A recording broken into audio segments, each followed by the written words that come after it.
Welcome back to Advanced Answers. If you are enjoying our videos, please like us and subscribe to our channel. Hello, Mark Lucas here, Clinical Director for Advanced Cosmetic Surgery and Laser Center's Hair Loss Division. Today we are going to review what are the early signs of alopecia. If you have a feeling your hair is not the same as it used to be, it probably isn't.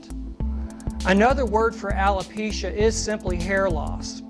Simply speaking, alopecia is when your hair grows at a slower rate than it falls out.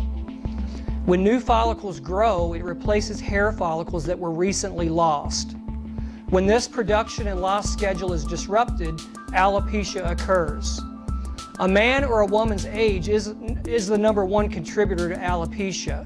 As we age, the hair growth phase slows, contributing to alopecia issues. Alopecia is very predictable when it comes to aging.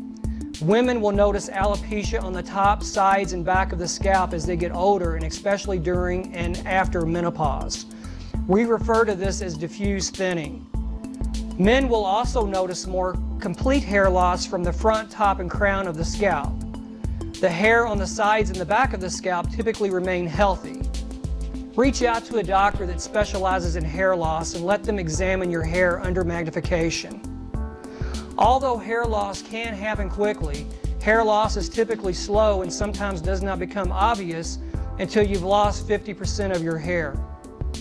Under magnification, the hair often looks noticeably different. You will have some hair that is much smaller than the others around it. We refer to this as miniaturization.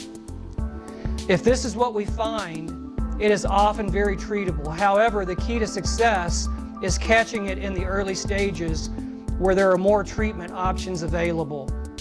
As always, a dermatologist or a doctor who specializes in hair loss can help identify why you're losing your hair and prescribe the proper treatment for you.